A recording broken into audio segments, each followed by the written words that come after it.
பெரிய நிலை கண்ணாடியை வைத்துவிட்டு அதில் பார்க்கிறோம். நம் உருவம் அதில் தெரிகிறது. 4 நிலை கண்ணாடிகளை வரிசையாக வைத்துவிட்டு பார்த்தால் 1000 உருவங்கள் தெரிகின்றன. அந்த 1000ஐயும் பார்த்து கொண்டிருக்கிறவன் ஒருவன்தான். இப்படி உள்ளே இருந்து இது இது என்று பார்த்து கொண்டிருக்கிறானே, அவன்தான் சுவாமி. பார்க்கிற பொருள்தான் பார்க்கப்படுகிற வஸ்துக்களுக்கெல்லாம் மூலம். அந்த மூல ஆதி பொருள் என்பதுதான் அறிவு.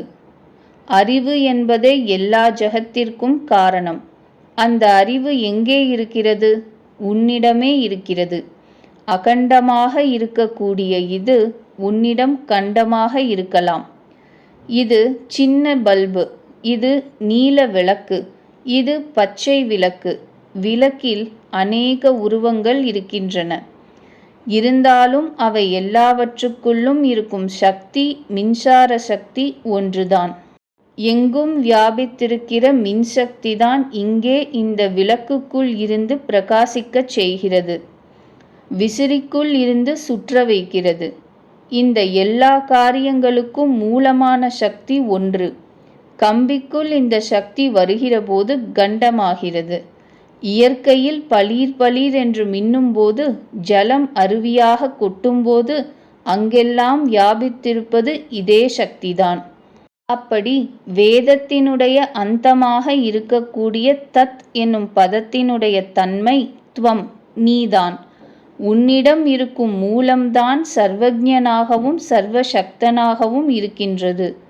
எல்லா பொருள்களிலும் ஊடுருவி நிற்கின்றது. இவை எல்லாவற்றையும் சேர்த்து கீதையில் பகவான் ஒரு ஸ்லோகத்தில் சொல்லியிருக்கிறார். ஒன்று என்ன? அதிலுள்ள 700 ஸ்லோகமும் தத்துவம்தான். ஒன்றை சொன்னாலே போதும், இவ்வளவும் சொல்ல வேண்டாம். இருந்தாலும் கதாரூபமாக இத்தனையையும் சொன்னால் ஏதாவது ஒரு ஸ்லோகத்திலாவது இதை படிக்கிறவர்களுடைய மனம் ஒட்டிக்கொள்ளாதா என்கின்ற எண்ணத்தால்தான் அத்தனை ஸ்லோகங்களும் இருக்கின்றன. பகவத்கீதையில் சில ஸ்லோகங்கள் காதில் விழுந்தனவாக தோன்றும். சொன்னால் கேட்டால் போல் நினைவுக்கு வரும். நம்முடைய யோகக்ஷேமங்களையெல்லாம் தாங்குகிறேன் என்று பகவானே சொல்வதால் இந்த ஸ்லோகம் எல்லோருக்கும் தெரிந்திருக்கும்.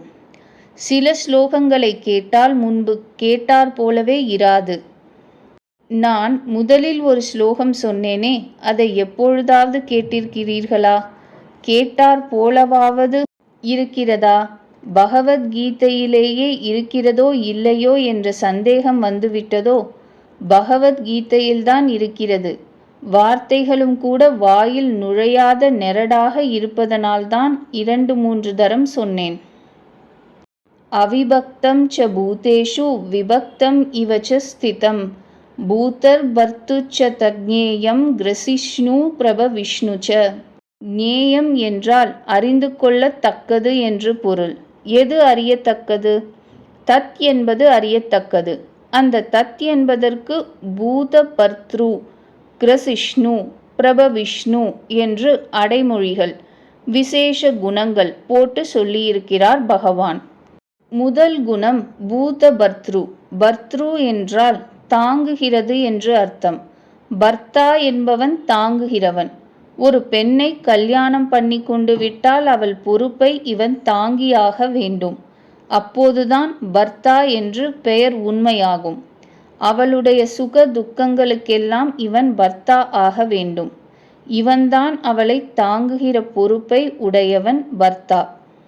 பூத பர்த்ரு என்றால் பூதத்தை தாங்குபவன் என்று அர்த்தம். பூதம் என்றால் எல்லா பிராணிகளையும் சகல ஜட வஸ்துக்களையும் குறிக்கும். பூதம் என்பது ஆகாசம், பூமி, அக்னி, வாயு, தண்ணீர் என்னும் பஞ்சபூதங்களையும் குறிக்கும். எல்லா பொருள்களும் மொத்தத்தில் பூதம்தான். வேறோர் அர்த்தத்தில் பூதம் என்றால் உயிருள்ள பிராணிகள் எல்லாவற்றையும் குறிக்கும். மரம், செடி, கொடி, பிராணி, மனிதன் எல்லாவற்றையும் குறிக்கும். நாய்க்குடை கூட அதில் சேர்ந்ததுதான். மரம் நூற்றுக்கணக்கான வருஷங்கள் இருக்கும். நாய்க்குடை தோன்றிய சில நாட்களில் அழிந்துவிடும். பூமியிலே நாம் சஞ்சரித்து கொண்டிருக்கின்றோம். பட்சிகள் ஆகாசத்திலே சஞ்சரிக்கின்றன. பூமிக்கு வருகிறபோதுதான் 2 கால்களை உபயோகப்படுத்திக் கொள்கின்றன. பூமிக்கே வராத பறவைகள் கூட இருக்கின்றன.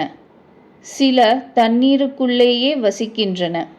இப்படி பறப்பன, ஊர்வன, நடப்பன, நீந்துவன, நிலையாக இருப்பன எதுவாக இருந்தாலும் எல்லாவற்றுக்கும் பூதம் என்று பெயர். மரங்கள் ஓரிடத்தில் இருந்து கொண்டே வளர்கின்றன. தாவரங்கள் எல்லாம் இப்படித்தான். ஆனால் பவளம் என்பது நிற்கிற நிலை, சஞ்சரிக்கிற நிலை, இரண்டுக்கும் நடுவில் இருக்கிறது. அதாவது கடலில் ஓரிடத்தில்தான் வேர் ஊன்றிக் கொண்டிருக்கும். ஆனால் அப்படியே படர்ந்து கொண்டு அநேக தூரம் சஞ்சாரம் பண்ணும். அதையும் சேர்த்துதான் உயிருள்ள வளர்ச்சியுற்ற எல்லாவற்றையும் சேர்த்தே பூதம் என்று பெயர் கொடுத்தார்கள். ஈஸ்வர சர்வ பூதானாம் ஹிருத்தேஷே அர்ஜுன திஷ்டதி என்று பகவான் வேறோரிடத்தில் கீதையில் சொல்லியிருக்கிறார். உணர்ச்சி இருந்தால் ஹிருதயம் இருக்க வேண்டும். அதனால் ஹிருதயம் உள்ளவர்க்கெல்லாம் பூதம் என்று பெயர். இவ்வளவு விதமான பூதங்களையும் பர்த்ரு தாங்கிக் கொண்டும் ரட்சித்து கொண்டும் இருக்கிற ஒரு வஸ்து எதுவோ அதுதான் தத். அப்புறம் கிரசிஷ்ணு. இவ்வளவும் ஜீர்ணமாக போய்விட்டால் ஜீர்ணமாக போன பிறகு அவற்றை எது சாப்பிடுமோ அதுதான் தத். நம்முடைய உடம்பு அநேகம் பொருள்களை, காய்கறிகளை ஜீர்ணம் பண்ணி கொண்டுதான் வளர்கிறது. உயிருள்ளவை எல்லாம் அப்படித்தான். இந்த எல்லா பூதங்களும் ஜீர்ணமாகி கீழே விழுந்தால் அவையெல்லாவற்றையும் விழுங்குவது எது? தத். அது கிரசிஷ்ணு எல்லாவற்றையும் சாப்பிடுகிறது. மரம் பூமியில் உற்பத்தியாகிறது. மரத்தை தாங்குவது, ரட்சிப்பது பூமி. முடிவில் மரம் மடிந்து போன பிறகு அதை சாப்பிடுவதும் பூமிதான். அந்த மாதிரி எல்லா பூதங்களையும், உயிருள்ளது, உயிரில்லாதது, ஸ்தாவர ஜங்கம பொருள்கள் எல்லாவற்றையும் தாங்குகிறது எதுவோ, பூத பர்த்ரு எதுவோ அதுதான் கிரசிஷ்ணு. எல்லாவற்றையும் ஜீர்ணமாக போன பிறகு விழுங்கி விடுகிறது. விழுங்கின பிறகு, சாப்பிட்ட பிறகு மறுபடியும் அவை எல்லாவற்றையும் சிருஷ்டிப்பது, உண்டாக்குவதும் அதுதான். பிரபவிஷ்ணுச்ச படைப்பதும் அதுதான். பூதங்களையெல்லாம் தாங்குவதும் அதுதான். ஜீர்ணமாக போன பிறகு அவற்றையெல்லாம் சாப்பிடுவதும் அதுதான்.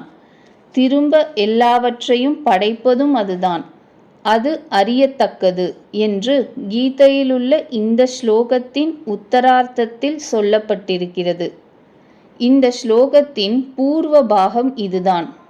அது அறியத்தக்கது, தத் ஞேயம் என்று சொல்லி அதுதான் பூத பர்த்ருச்ச, கிரசிஷ்ணுச்ச, பிரபவிஷ்ணுச்ச என்று சொல்லியாகிவிட்டது இல்லையா? அப்படியானால் அது எங்கே இருக்கிறது? எல்லா பூதங்களிடத்திலும் பிரிந்தும் பிரிந்தும் இருக்கிற வஸ்துக்களிடத்திலும் இருக்கின்றது. அப்படியானால் பிரிந்து பிரிந்து இருக்கிற சாமான்கள் எல்லாம் வெவ்வேறாக இருந்தாலும் அது வேறையோ? இல்லவே இல்லை. அது ஒன்றுதான். அவிபக்தம். அது பிரிவுபடாதது, ஒன்றுதான். உலகத்தில் இருக்கும் வஸ்துக்கள் உயிர் உடையது, உணர்ச்சி உடையது, அறிவு உடையது, ஒன்றுமே இல்லாதது. எந்த மாதிரியாக இருந்தாலும் அவை எல்லாவற்றுக்கும் மூலமான வஸ்து ஒன்றுதான். அது அவிபக்தம், பிரிவு இல்லாதது. அது பிரிவு இல்லாமல் ஒரே வஸ்துவாக இருந்தாலும் அவன் வேறு, இவன் வேறு, மரம் வேறு, மீன் வேறு என்று இப்படி பல வேறுபட்டு இருக்கிற பொருள்களிடத்தில் இருக்கும் பொழுது அந்த வேறுபடாத, பிரிவுபடாத வஸ்து பிரிவுபட்டது போல் தோன்றுகிறது. பொருள்கள் வேறுபடுவதனாலே அது வேறுபடுவது இல்லை. அது அவிபக்தமானதுதான், பிரிவுபடாததுதான். இருந்தாலும் பொருள்கள் வேறுபட்டு இருப்பதனாலே அதுவும் வேறு வேறாக இருப்பது போல தோன்றுகிறது. உண்மையில் அந்த பொருள் ஒன்றே. வெவ்வேறு இடத்தில் அது இருக்கிறதனால் அது விபக்தம். அதுவும் பிரிந்து இருக்கிறது என்று நினைத்து கொண்டிருக்கிறார்கள் எல்லோரும். நான் நான் என்கிறாயே, அதுதான் அந்த வஸ்து. அதுதான் எல்லோரிடத்திலும் இருக்கிறது. தன்னை அறிந்துவிட்டால் தத். உன்னிடத்தில் இருக்கும் வஸ்துதான் எல்லோரிடத்திலும் இருக்கிறது. தனித்தனியாக இருப்பதனாலே அது வேறுபடுவது இல்லை. அது ஒன்றுதான். அதைத்தான் அறிந்து கொள்ள வேண்டும். பூதங்களையெல்லாம் தாங்கும்படியான வஸ்து அதுதான். எல்லாவற்றையும் பக்ஷிக்கும்படியான வஸ்துவும் அதுதான். எல்லாவற்றையும் சிருஷ்டிக்கும்படியான வஸ்துவும் அதுதான். அது ஒன்றுதான். மூலம் இல்லாதது இதம் என்பது இல்லை. அந்த மூலம்தான் தத் நீ என்று நாம் சொல்லிக் கொண்டிருப்பதனால் விபக்தம். ஆனால் அதன் உண்மை ஸ்வரூபம் அவிபக்தம். அப்படிப்பட்ட ஒரு வஸ்துதான் எல்லா சரீரத்திற்குள்ளும் இருந்து கொண்டு இது இது என்று பார்க்கிறது. பார்க்கிற வஸ்துதான் பார்க்கப்படுகிற பிரபஞ்சத்திற்கெல்லாம் ஆதாரம். அது அத்தனையையும் ரட்சிக்கிறது, அத்தனையையும் பக்ஷிக்கிறது, அத்தனையையும் சிருஷ்டிக்கிறது. வெவ்வேறு இடங்களில் அது சிதறி இருந்தாலும் அது ஒன்றுதான். ஒரே ஒரு சூரியன் கையிலே கொஞ்சம் ஜலத்தை எடுத்துக்கொண்டு நல்ல வழுவழுப்பான தரையில் அதை தெளித்தால் ஒவ்வொரு முத்து ஜலத்திலும் பிரதி ரூபமாக ஒவ்வொரு சூரியன் தெரிகிறது. ஆனால் அவை எல்லாம் பிரிந்து பிரிந்து காணப்படுவதனால் அநேகம் சூரியன்கள் ஆகா.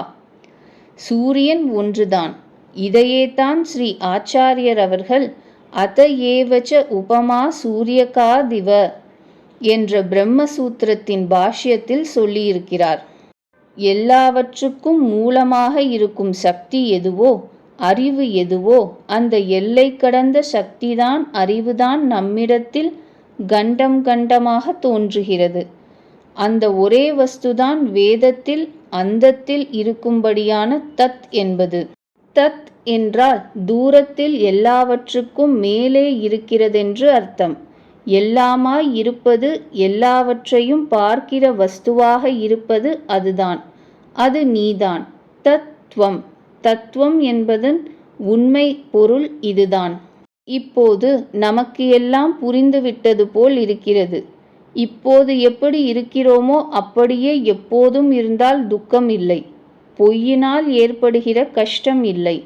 உண்மையில் இருப்பதற்கு உண்மையாக இருக்கிறவனைத்தான் எப்போதும் பிடித்து கொண்டிருக்க வேண்டும். உண்மையாக இருக்கிறவன் சுவாமி ஒருத்தன்தான். ஆசாமிகளாகிய நாம் அந்த சுவாமியைத்தான் பற்றி கொள்ள வேண்டும். கண்டம் கண்டமாக நாம் இருக்கிறோம். கண்டம் கண்டமாக இருப்பது எல்லாம் முடிவில் அகண்டத்தோடு ஒன்றுபடும்போது அகண்டமாக ஆகிவிடுகிறது. அகண்டமாக இருப்பவன் ஒருவன்தான் இருப்பு. கண்டமாக இருப்பது நினைவு. நினைவு, கனவு எல்லாம் உண்மையல்ல. உண்மை இருப்பு என்ற ஒன்றுக்குத்தான். அகண்டமாக இருக்கிற ஒருவனை கண்டம் கண்டமாக தியானம் பண்ணி கடைசி நிலையாக நிர்குண தியானம் செய்ய ஆரம்பித்தால் சண்டை பூசல் ஒன்றுமே வராது. இதுதான் ஆச்சாரியர் அவர்கள் உபனிஷத் மரத்திலிருந்து நமக்கு பெரித்து கொடுத்த பழம். இந்த பழுத்த நிலையை நாம் அடைவதற்கு முன் மொட்டாக, பூவாக, பிஞ்சாக, காயாக இருந்து முதிர வேண்டும். பழுக்கும் நிலை வரைக்கும் பொறுமையாகத்தான் இருக்க வேண்டும். வெம்பி விழுந்துவிட்டால் பயனில்லை. வெம்பி விழுந்திடுமோ என்று ராமலிங்கர் சொல்லுகிறார்.